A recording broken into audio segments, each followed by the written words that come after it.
Welcome back to our final episode of the season for this podcast. I'm Tiffany Herlin. I am a licensed clinical social worker, and today I am going to be interviewing Clint Dorny, who's the executive director at Discovery Ranch, which is a residential treatment program for teenage boys. Please remember that this podcast is not a replacement for therapy, and please seek out professional mental health if you need any for your specific circumstances. All right, Clint, it's great to have you back. Thank you. Yeah, thanks for being here. We're going to dive in today on this episode how residential treatment can help prepare highly sensitive teens to thrive in a harsh world. So, very true. Yeah. That is very true. So let's start. How can parents know if their son even needs residential treatment?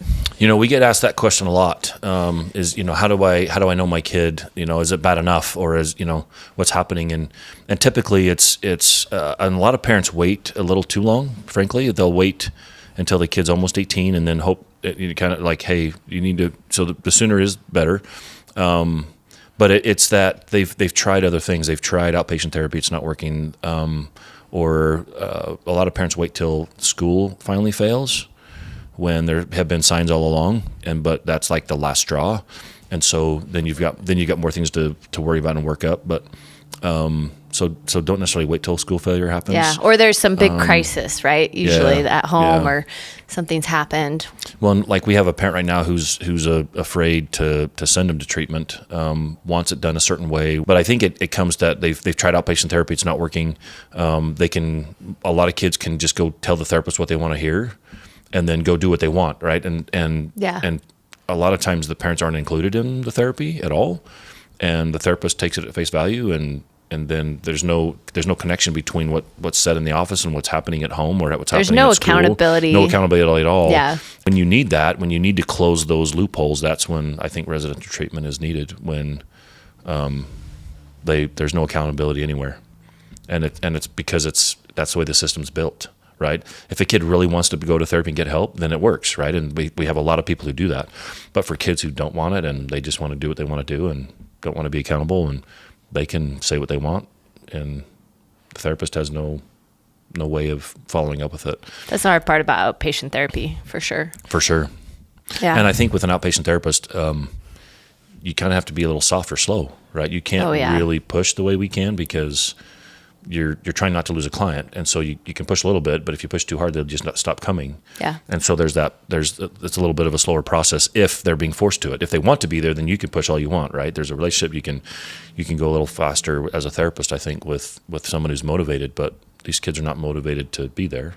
Typically, yeah. So what are educational consultants, and how can they help families find the right residential placement? Man, they're so valuable. We work with consultants all over the U.S. and even other countries, where families will hire them to help find the most appropriate placement. And these consultants come and visit. They check on us. They're a great third-party kind of watchdog for us.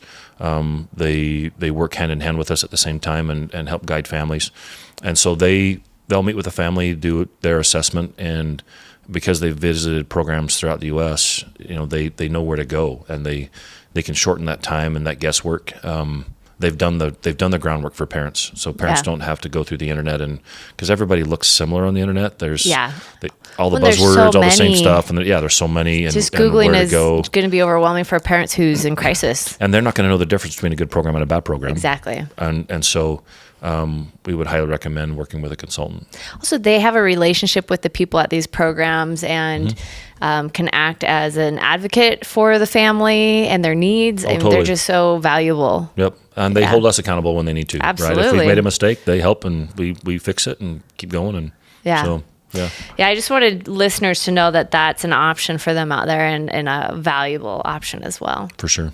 How does a combination of quality and quantity of therapy provide the ability to individualize treatment for sensitive teens? That is a great question. Let me start with this. Our daily schedule is really important, because we go to school in the afternoon and not during school. So when I worked at a traditional model of an RTC, you would have school during the day, just like everyone else does, and the therapists are there during the day, and then everybody goes home, and then you're left with staff at night. And so therapy and school compete for the same time. Yeah. And so, and it's overwhelming when you got both going at the same time. So what would happen is if you had a really hard session, they missed an hour of class, right? Because they're in the session. If they had a really hard session, they couldn't focus on school. They ended up out in the hallway. Now you're missing more time. And so our school doesn't start till 3:30 in the afternoon. But what that does is it allows us to do a lot of therapy throughout the day and to process through those issues and get them prepared. And then, not that kids still don't struggle in school time, but much less. And it provides a structured time from early in the morning till almost 8:30, 9 o'clock at night.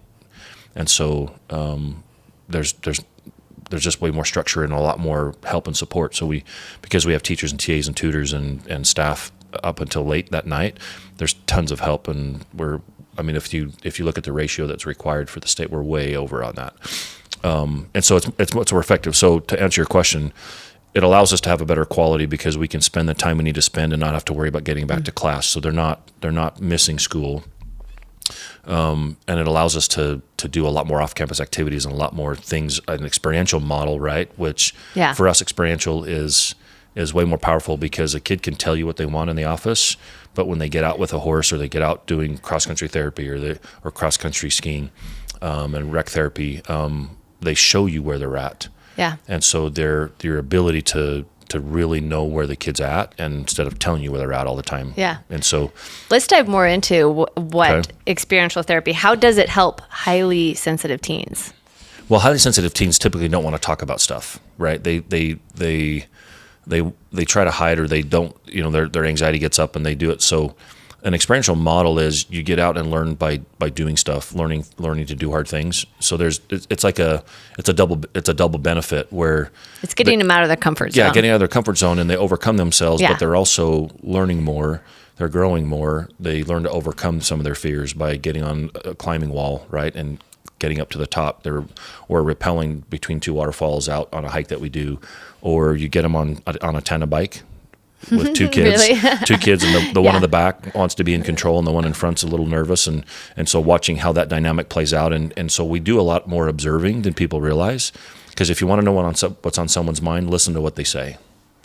And they tell you a lot. The kids will tell you a lot by how they interact with each other, how, like in equine therapy, we'll go for the ground tasks that we do where there's three horses in a round pen and about 6 or 7 kids, and they have a task to complete. Yeah. Well, the kids who are confident will jump in and do stuff. The other kids, they let everybody else do the work, or they reveal through this group dynamic, they reveal kind of how they navigate their world. And so by observing that, they don't have to tell us. We can watch it happen. Yeah, and so I think the quality goes way up. And it allows us to do a lot more. So we give anywhere from 11 minimum hours of therapy to up to 15, because we can individualize their treatment. If they have trauma, if they have adoptions, if they have drug and alcohol issues, we add those on top of our core offerings, which is equine therapy, which is an hour and a half each week. Our rec therapy is an hour and a half each week, and then about every 4th week they're going off on an off-campus excursion. So right now we're taking them off doing cross-country skiing. You can learn a lot by challenging kids, right? Well, highly sensitive kids, like you said, don't want to get out of their comfort zone. They're fearful, anxious.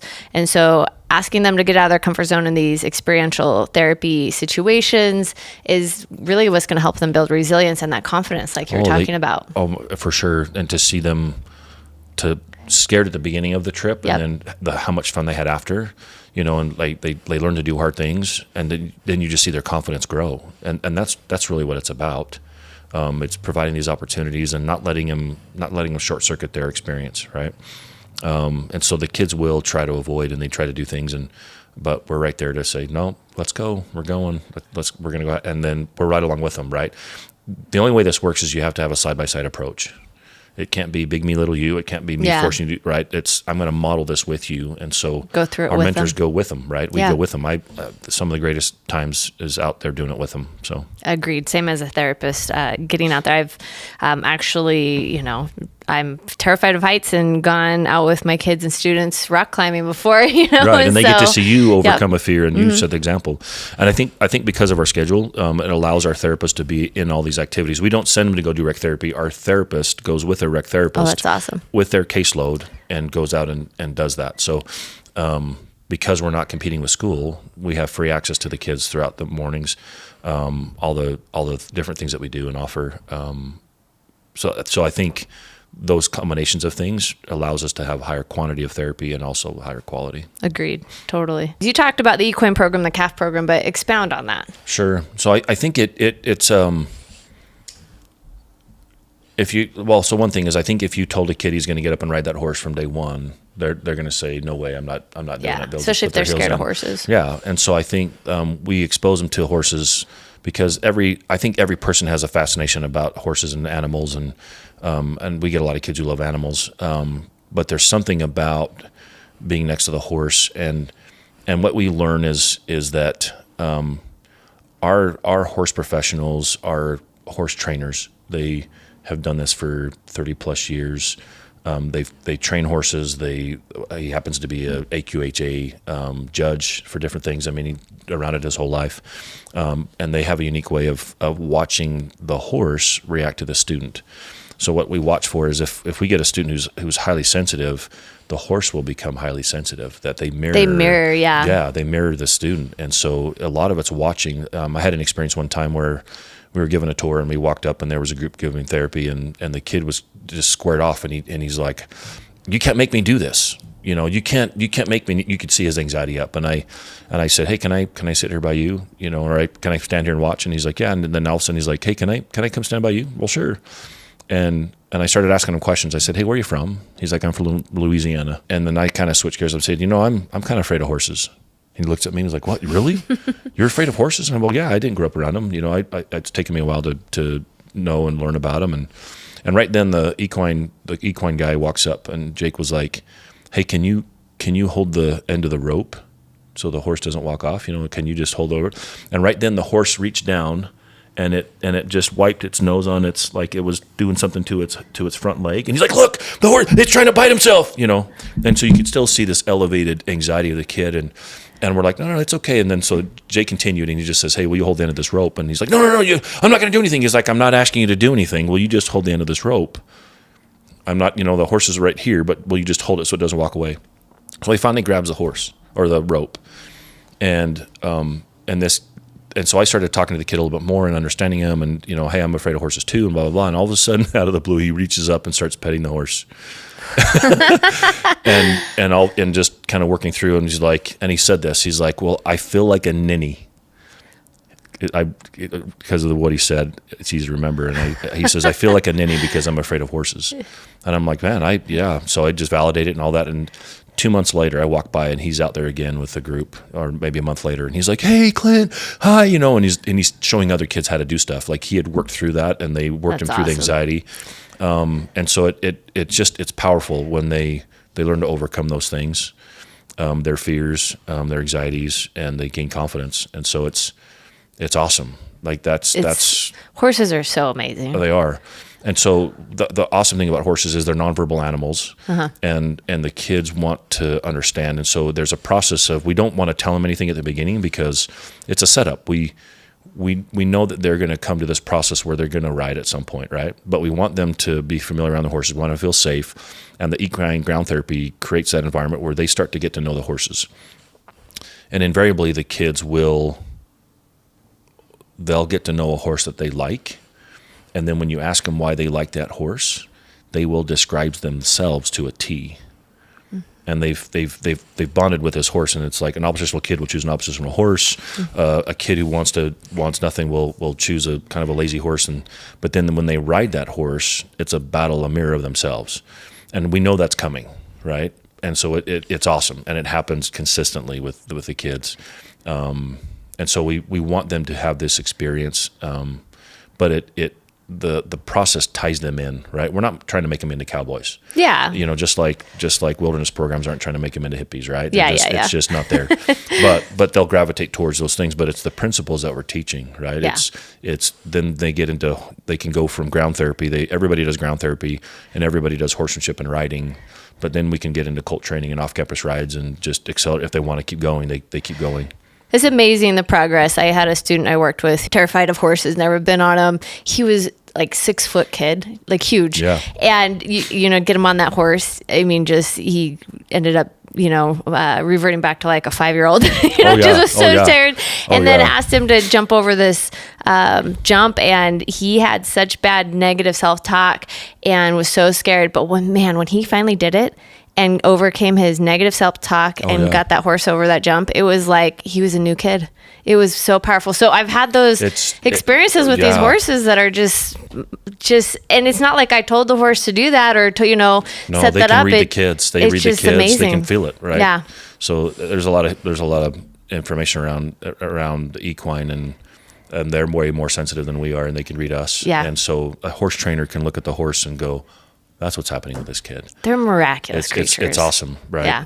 And so it's if you ask the kids from the ranch, and we've done this, they'll say the equine is probably the most powerful thing that they've done. So what about the calf program? How does that help highly sensitive kids? Oh my gosh, man, especially with the adoption kids, right? That that they're highly sensitive. They love and care for their calves.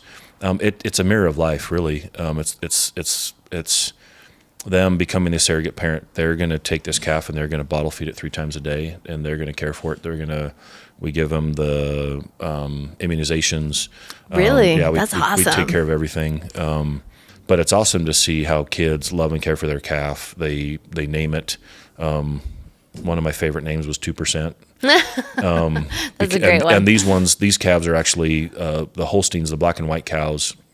They are like a 2%. They produce the most milk, but that's low cream content. But the Jerseys are high cream content. But we've had Elvis.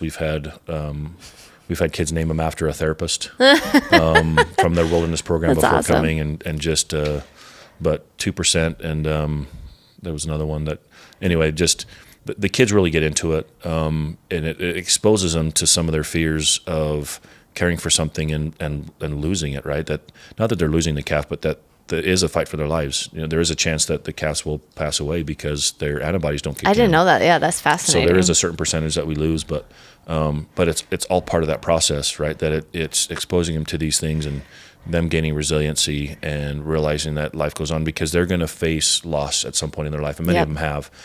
Some of them haven't, and it's the first time. Not if, it's right? When. Yeah, and so it gives us an environment we can help them work through that. But the calves go through a maturation process of being bottle fed for 3 times a day for 2 months. Then they go to a feedlot, and then we sell them at auction. Okay. And so they, we don't process them here or do anything like that. But it's them getting to be a part of that, and it's work, right? It's work. Yeah. You can see the joy in work.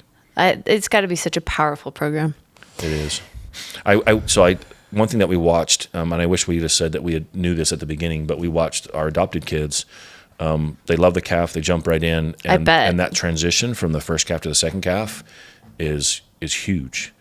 And so it exposes them to this loss that they fear, but they get a second calf and continue the process over. And you'll watch, and they'll reject the second calf. They'll take longer to name it. It's this process of them and exposure to their fears. Fear of abandonment. And so we'll have them do it 3 or 4 times just because they realize they're okay. And the calf is still there on site for a while, right? But it especially for our adopted kids, it's powerful. Well, you're helping teach them a secure attachment, even though they live in this unpredictable world where people come and go. Yeah. I mean, it's such a powerful thing. Yeah, that's awesome. So it is. It's great. Let's talk about therapy in general. Discovery Ranch is known for the quality and quantity of your therapy. I know you do individual, group, and family therapy. Help our parents, understand why you guys stand out from other programs because of that. I think our biggest one is our therapists themselves. Our average experienced therapist is 23 and a half years experience. We probably have the most seasoned team in the whole United States, and they've been with us a very long time. It's rare that we have turnover, and so I think that's very important. You have dynamite therapists there. They're EMDR trained. They just have a wide variety of different things to work with the trauma, to work with the different things, and so we do process groups. We do DBT. We'll do a healthy relationships class, and this is actually built around about excessive pornography use and just how to build healthy relationships, and reframing what that looks like for kids who've had a lot of exposure to pornography. Which is almost any kid's been exposed to it to some degree these days. So it's a course that Brigham started that with us many years ago, and he had done it other places, but he solidified that with us. So we had the benefit of having him start that with us, and he works with other programs too. But he came to a program I worked at and was there as he's well. phenomenal. Yeah, that's and awesome. So he's been doing that with us for a very long time, and that's on top of what our normal therapists are doing, right? That Brigham facilitates that class. So what other groups?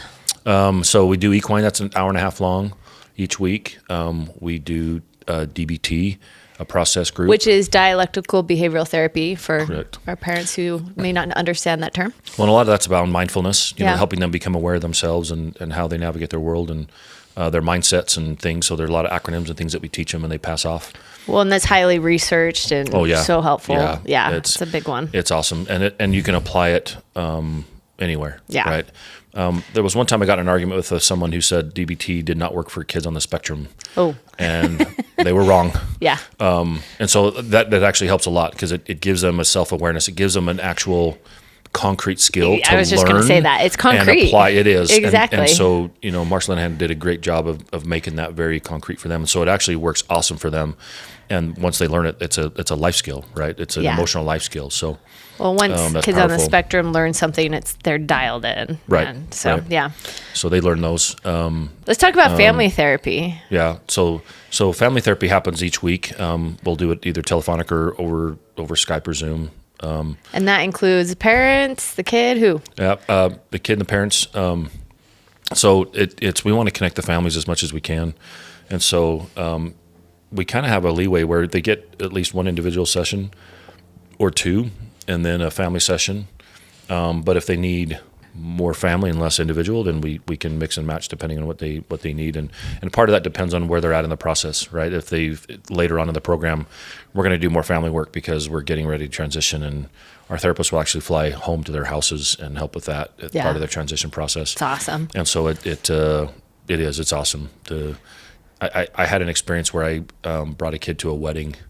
And got to see the whole family dynamic and their friends and just be a part of it. And it was so eye-opening that we felt it was important that therapists spend time there if possible, Well, it gives you so much insight into their world and where they came from and what was going on. I've personally gone out with some of my kids for their transition, and it's just so eye-opening. I'm like, I've been working with you all year, but now I really get to see things in play and help you adjust back into that world. Yep. That's Social awesome. skills is another group that we do. Oh, okay. So every boy, and we go through, we just keep repeating them throughout the year. Like they'll, so much. And so if the kid has been here long enough, they'll repeat them. But we have a whole list of different social skills and groups that we work with on that as well. For our listeners, Discovery Ranch is known for the special, the specialty of their groups and how much therapy they're doing. Again, the quality and the quantity of it. So, well, and I just thought of this too, Yeah. and this is an addition, but we started neurofeedback. Oh, that's awesome. So we have a gal who's full time with us and just does neurofeedback with the kids, and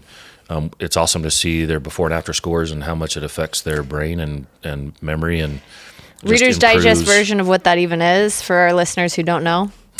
So the theory is that there are 3 different ways that you can affect a brain: head trauma, drugs, and neurofeedback. And so after about 30 or 40 sessions, the process is really that you're trying to downtrain certain areas of the brain, that they're overactive.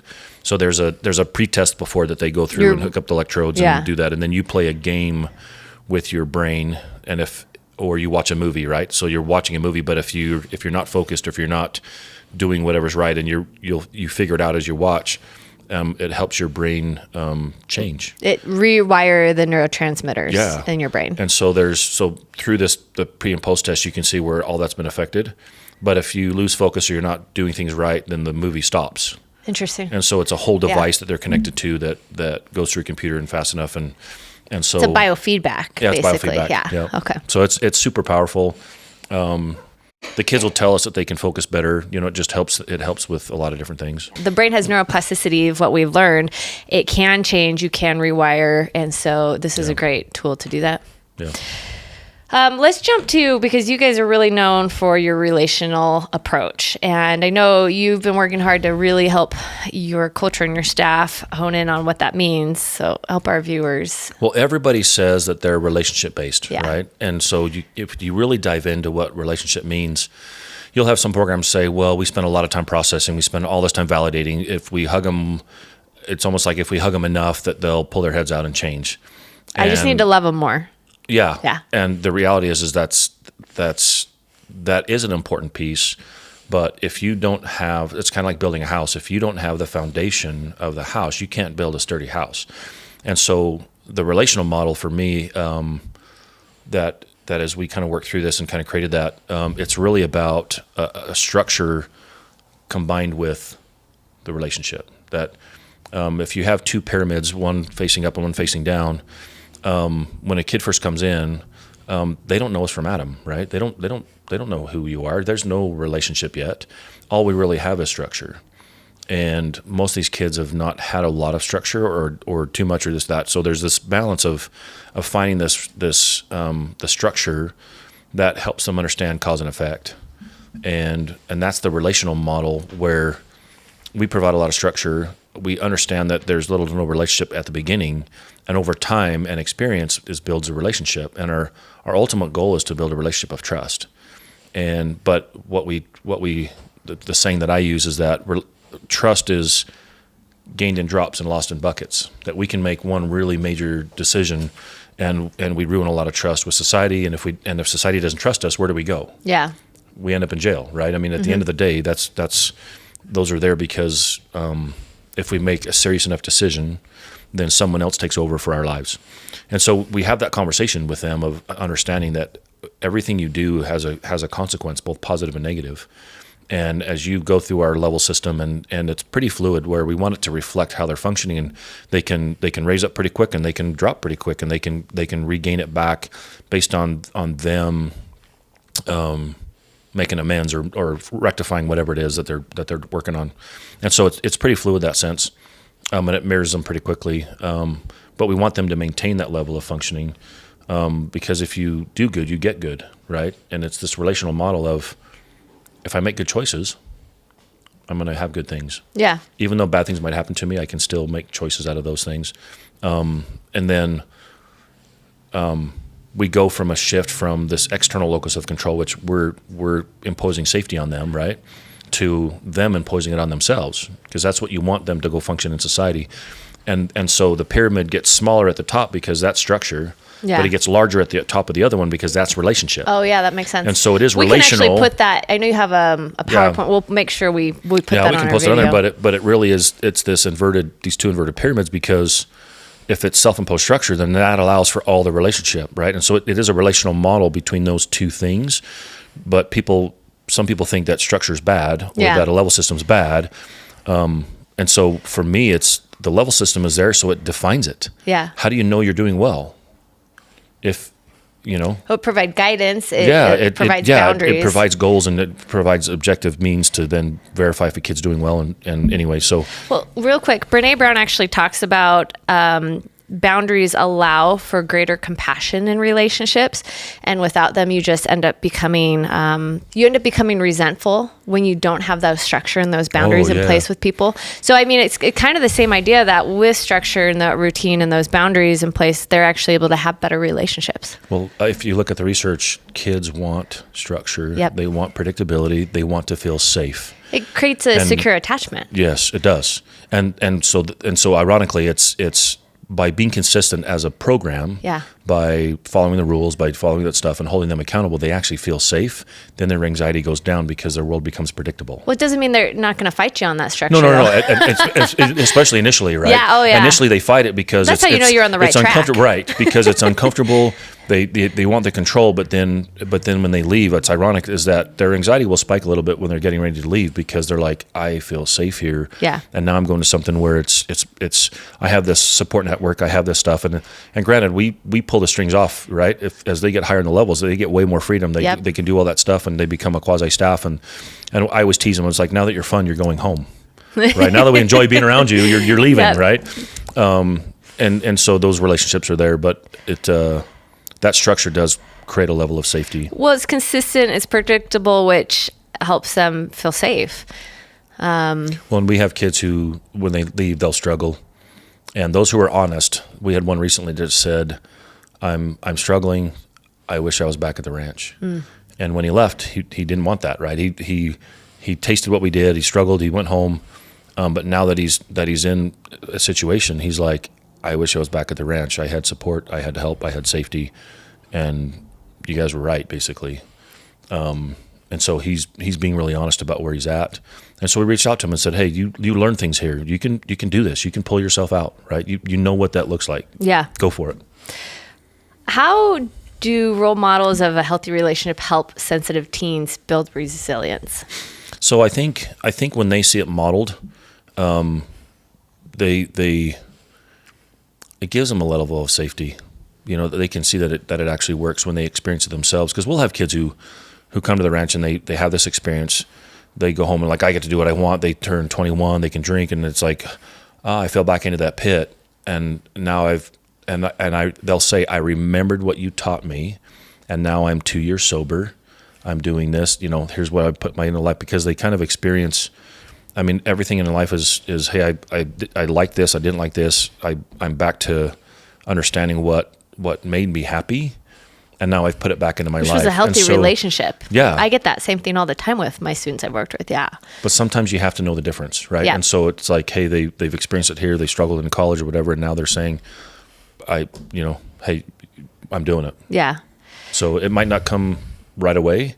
It does come. This is an interesting question. How do healthy relationships help regulate the nervous system? Oh, there's actually quite a bit of that.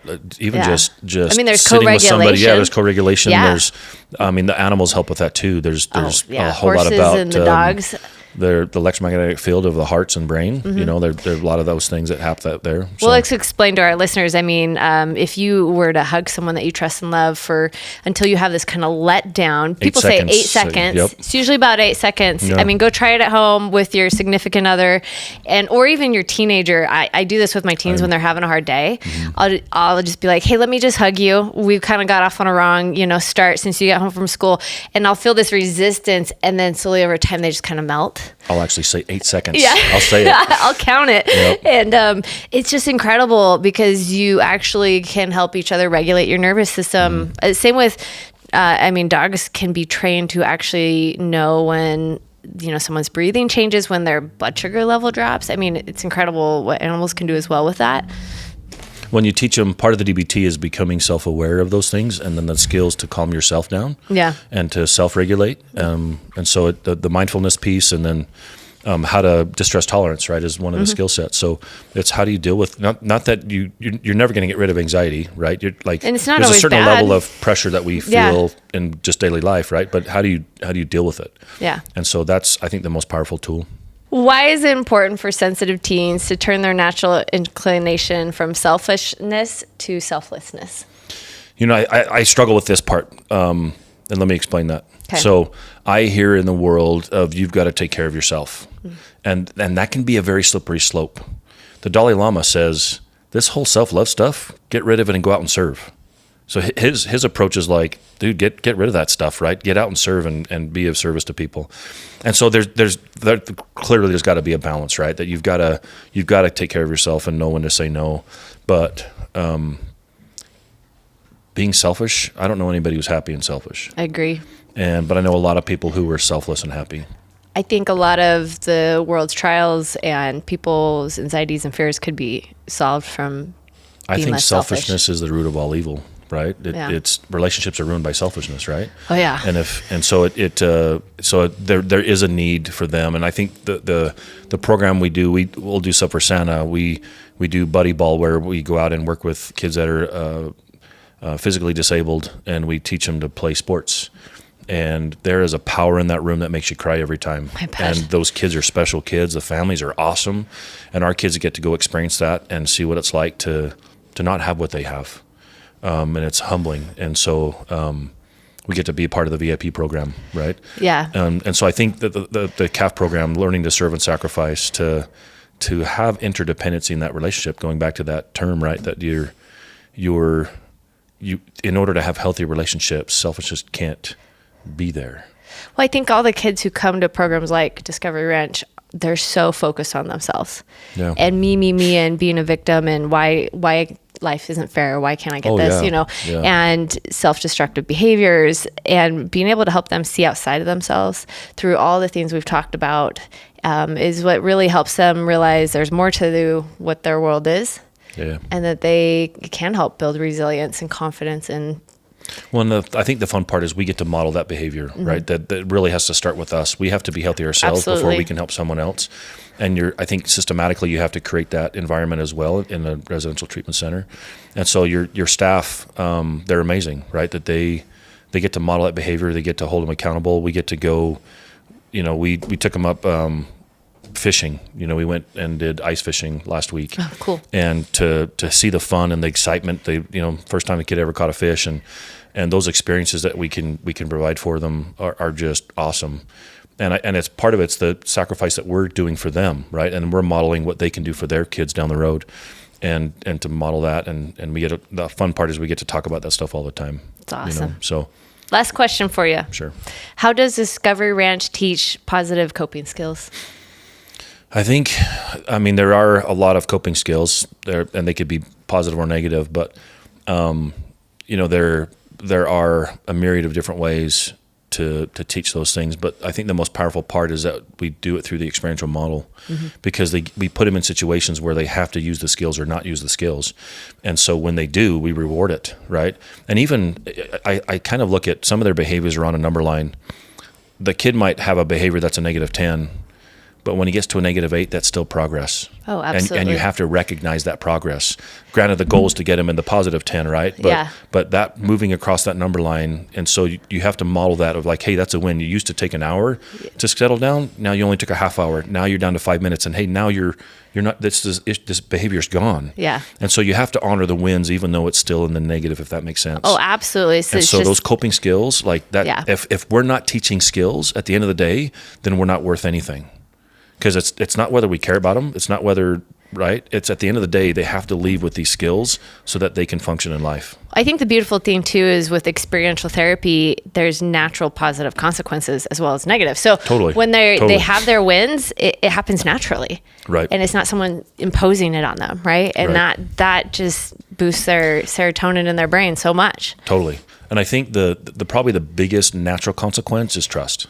Yeah. When you make a decision, you either gain trust or lose trust. So at the end of the day, you can always talk about a decision someone's made by, did that decision build trust with your peers or with us or whatever, or did you lose it or gain it? And I think that is the real natural consequence, is that you have these relationships of trust, and that's when people are happy, right? Which takes us back to your relational model, which Exactly. is all about relationships and getting outside of yourself. Totally. I'd love for you to end on a success story for our parents who are listening, giving them hope, realizing that they're not alone. What could you share with us? All right, to answer your question, we had a student early on who was super, super anxious, and we've kept in touch with him. His parents had to do some things to be able to get help for him, and they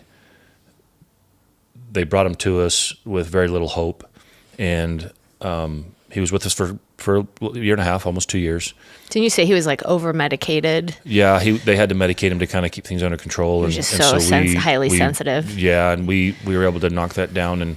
And since then, he's actually become a public accountant, works for the government where he lives, has become highly successful. He bowls. I know he's collegiate level at that point. He does triathlon still. We got him into running. He's come back and visited quite a few times. That's awesome. And so to see like you've got to trust the process. You got to trust that there is light at the end of the tunnel, and that there is strength in the struggle, right? There is strength in the struggle, and it's going to be your kid doing work and you doing along with them, right? That's why it makes it successful, is that we've all got to work together. It's awesome. Thanks for talking to us and giving hope to parents who are listening and feel like maybe there isn't hope for their kid, but there is, and there's help. And thank you so much for sharing your experience and your stories with us today.